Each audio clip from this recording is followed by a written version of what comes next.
Hello everyone, good afternoon. Welcome back to my channel. দেখে কি মনে হচ্ছে যে আমরা বাংলাদেশে চলে এসেছি? না, আমরা বাংলাদেশে আসিনি। আমরা এসেছি ছাদে। বাইরে রোদ উঠেছে আর ছাদে এসেছি রান্না করতে। তাই জ্যোতি উনুন জ্বালানোর চেষ্টা করছে। রান্না তো আমরা ছাদে করি না, উনুনেও করি না, মাঝে মাঝে শখে করি। আর শখটা কখন হয় জানো তো? যখন একটু পিঠে খাওয়ার শখ হয়, তখন ইচ্ছা করে পিঠে খাওয়ার।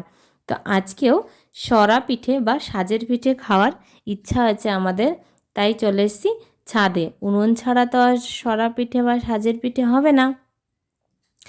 ওই পিঠে খাওয়ার জন্য উনুনটা বানানো হয়েছিল বছরখানেক আগে, 1.5 বছর হয়ে গেছে। মা এসেছিল তখন বানিয়ে দিয়ে গেছে। তাই আজকে আমরা চলে এসেছি ছাদে পিঠে বানাতে। প্রথমে মাংস রান্না করব, সরা পিঠে বানাবো। খাবো কি দিয়ে? তার জন্য তো মাংস রান্না করতে হবে, তাই করব মাংস রান্না। তো সরা পিঠের সাথে তো হাঁসের মাংস হলেই ভালো হয়। আজকে আর হাঁসের মাংস না, আজকে মুরগির মাংস দিয়েই খাবো। আর এটা আমরা মাঝে মাঝেই খেয়ে থাকি, শীতকাল এসছে, কিন্তু ভাবলাম যখন মাঝে মাঝেই খেয়ে থাকি আজকে একটু ভিডিওটা বানাই সারা জীবন মনে রাখার জন্য। এটা সারা জীবন মনে রাখবে। যাই হোক, জ্যোতি মাংস কষিয়ে নিয়েছে। একটু বাংলা বলো বাবা, বলো বাংলা। অদীপসী, আরে বলো, একটু বাংলা বলো শুনি। বলো। খাবার বানাবি না কেন? হ্যাঁ, বানাতে পারি না। এই তো বললি যে তুই খাবার চান করতে যাবি না, তুই ধ্যান রাখবি। তাহলে যাবি চান করতে? তাহলে ধ্যান কি রাখবে এখানে? কাম্মা রাখবে কেন? তখন যে বললি কি বল, বল দেবসী। যা একা একা চান করে যা। কেন? কে চান করিয়ে দেবে তোকে? আমি কেন চান করাবো? এখন বড় হয়ে গেছিস, নিজে নিজে চান করা শিখ। হুম হুম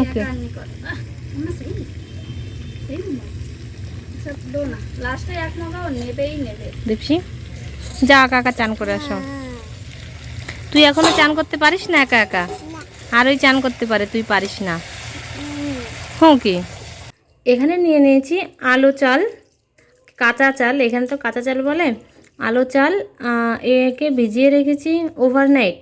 কাল রাত থেকেই ভেজানো রয়েছে, 12 ঘন্টা ভিজিয়ে রেখেছি। তো অত দরকার নেই, কমসে কম 4-5 ঘন্টা ভিজিয়ে রাখলে হয়। আমরা দুপুরবেলা বানাবো বলে রাত্রেবেলায় ভিজিয়ে রেখেছিলাম। তো ভালো করে ভিজে গেছে চাল, এখন মিক্সিতে পিষবো।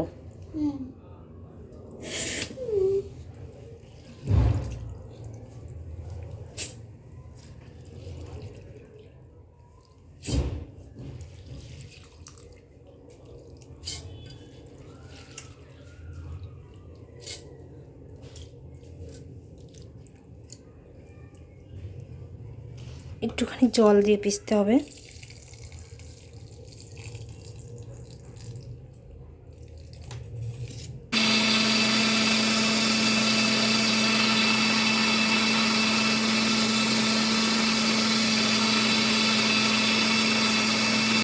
সাজের পিঠে বানাতে হলে একটু গুঁড়ো গুঁড়োই রাখতে হয়, এরকম হাতে বাঁধবে।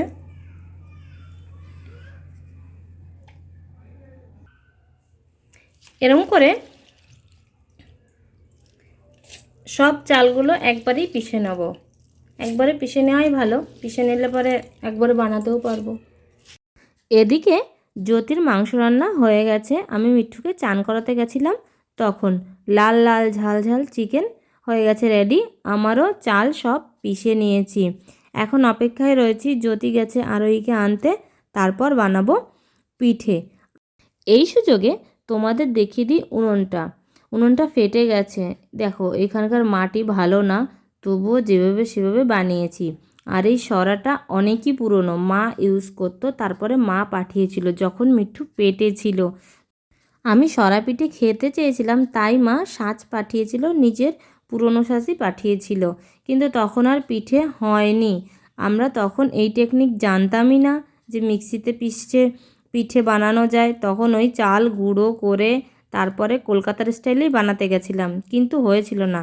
আর এখন যে প্রসেসটা আমরা করছি, যে প্রসেসে, এটা আমার ছোটো কাকিমা, উনিও বাইরে থাকে, উনিও কিভাবে এই প্রসেসটা তৈরি করেছে বা জেনেছে। এখন এভাবেই আমরা পিঠে বানাই। দেখো, গরম জল দিয়ে দিয়েছে, নুন দিয়ে দিয়েছে ব্যাটারের মধ্যে।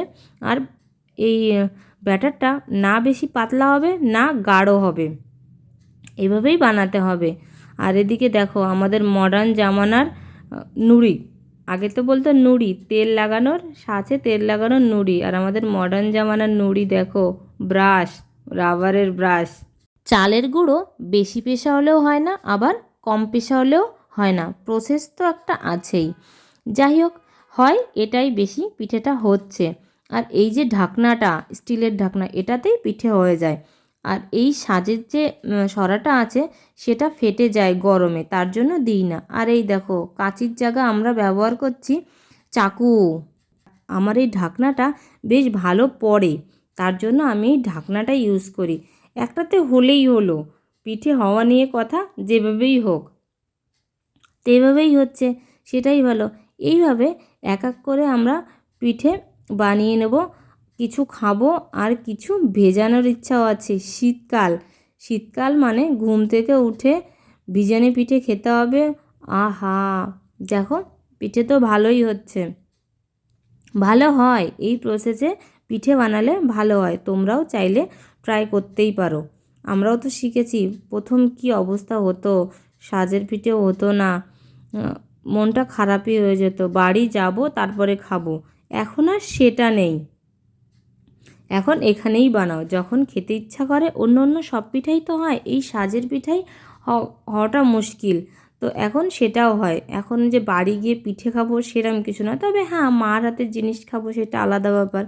তো ধীরে ধীরে আমরা সব বানিয়ে নিয়েছি পিঠে। ওদিকে ছেলে মেয়ে বরমশাই সব খেয়ে ওরা নিচে চলে গেছে। এখন আমরা বানাবো, এটা লাস্ট চলছে, লাস্ট খোলা চলছে। এরপরে আমরা খাবো আর তারপরে নিচে নিয়ে গিয়ে ভেজাবো। তো দুপুরবেলা ছাদে বসে পিঠে মাংস, আর সেটা হচ্ছে কলা পাতায়। আজকে মনে হলো কলা পাতায় খাই, জ্যোতি বললো কলা পাতা নিয়ে আসো, কলা পাতায় খাবো। তারপর কলা পাতা আনা হলো, একটু ভাতও বানিয়েছিলাম দুপুরবেলা, বাঙালি মানুষ ভাত না হলে হয়, তার জন্য একটু ভাতও বানিয়েছিলাম। খেয়ে দিয়ে চলে এসেছি নিচে। নিচে এসে এই দুধটা জ্বালাচ্ছি, এবার পিঠে ভেজাতে হবে। আর এগুলো না মোটা দানার চিনি, এখানে তো মিষ্টি বলে, কিন্তু মিষ্টি না, মোটা দানার চিনি দিয়ে দিলাম। তেজপাতা দুটো তিনটে, দুধটা ভালো করে জ্বালাতে হবে আর গরম থাকতে হবে, তারপরেই তো পিঠেটা ভিজবে। তো তারপরে ভালো করে গরম করে গ্যাস বন্ধ করে নিয়েছি। এখন একে একে সব পিঠে দিয়ে দেবো।